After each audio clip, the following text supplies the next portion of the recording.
Hello everyone, from Patio Frutal. This is Sergio coming at you. Today is April the 14th, and today we're having an early bloom of plum flowers. And this plum tree here, it's about 25 years old.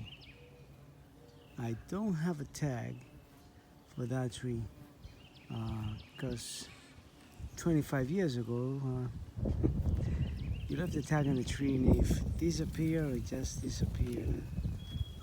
There's no video record of it. But here it is today, so 25 years later, still producing, and it produces the most fragrant plums that you will ever find.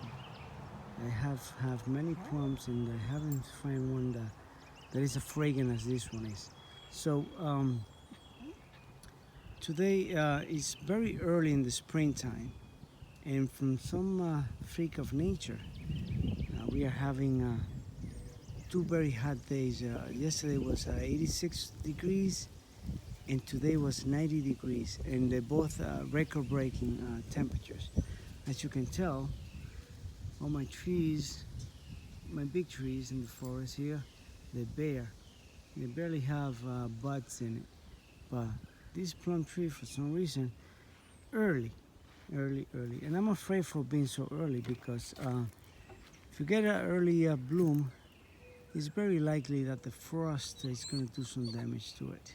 Hopefully not. So I have this other plum tree over here, which was one of the earliest bloomers that I have in here. And they never match. See this one here in the front, this little one. And this one has suffered, a tree fell on it. You can see the scars in there. And a lot of the branches that broke off. Actually, like half of the tree broke off. And the shoots on the bottom there, they come with a burgundy leaves, which is different than the whole tree. That tells you that the rootstock, whatever that is, it's kind of like a peach rootstock. So, oh, this one also is blooming. So hopefully they will cross-pollinate, hopefully, and I'll be getting peaches from both of these trees. Because that little tree there, today was his final year if he didn't produce. But I guess you heard me. What, you too, Zenja?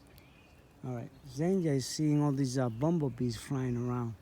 Those were a lot of amazing bees are going around. You can hear the zoom. And that's also another plum tree that it was the latest to produce flowers, and I can see there's a lot of little, let's see if I can focus.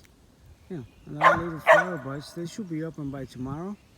And over there I have a pear tree, which is also in bloom. So we're gonna move, and the peaches, well, the peaches are barely having a little bloom just showing up. So we have, let's see the peach blooms in there. And like I said, they're very early, so they're not that active yet going on. This is the giant peach. So this is called the early giant peach. And this is a standard peach.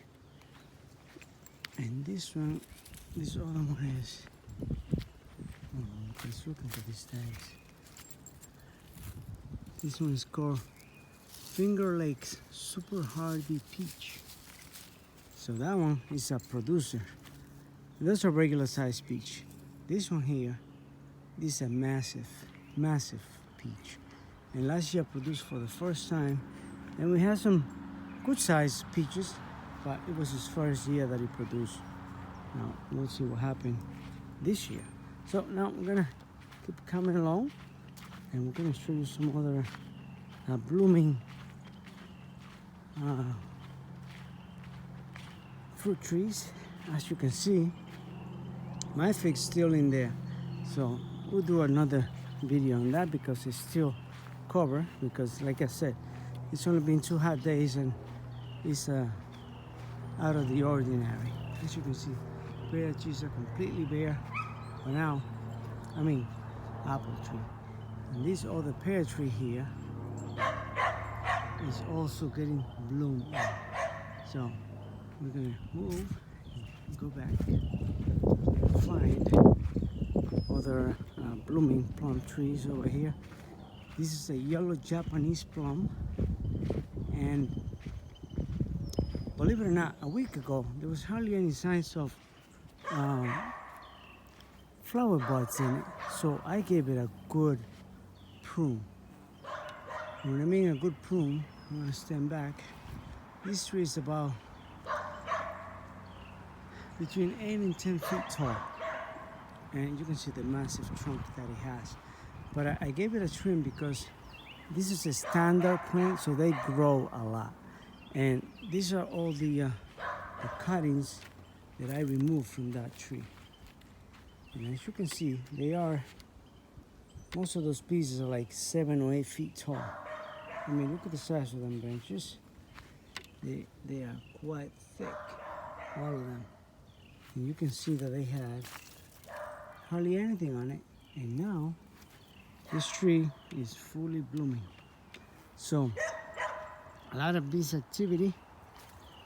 And like I said, it's too early in the spring to be having all of these blooms, but here they are. You see the mason bees. Let's see if we can find them. The mason bees are quite small. They move very fast. They almost look like a little fly, but there are tons of it everywhere. They just move so quick. They're hard to capture the camera, right? Because they don't stay still. That one. And we're gonna come through here. Look at this. A little purple flower. I mean, still close. And this is the first time that this one produced, but like I revealed you last year, that this one was gonna produce some flowers this year. I see another flower over here on this side. Here it is. So I see 2 flowers so far. And we'll see. Hopefully there will be more. Although I don't see it. I do see another tiny one right up there.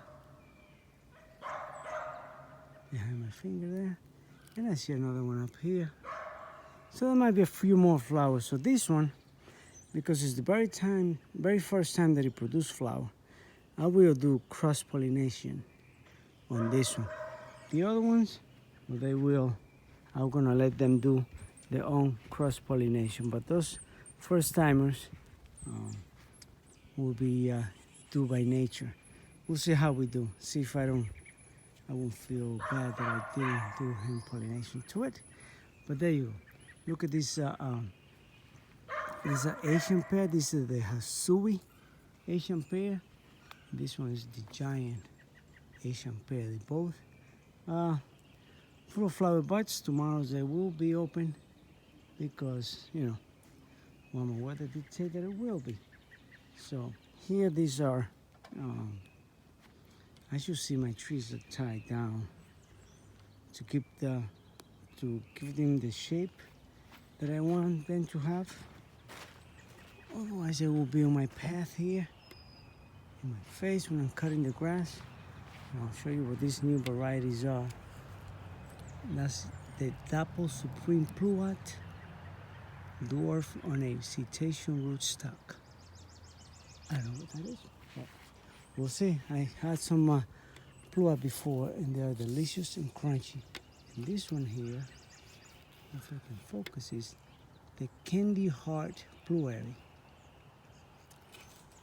So these 2 trees are first time of flowering. It's a young plant, it's only 2 years old. Well, second summer in the ground. And they're probably about 2 years old. As you can see, they have little flowers going on in there. We'll see how they do. Hopefully they get cross-pollination from the big plum tree and we have some fruit. So there you go, guys. From Patio Frutar, early spring in Rhode Island. You have a great evening.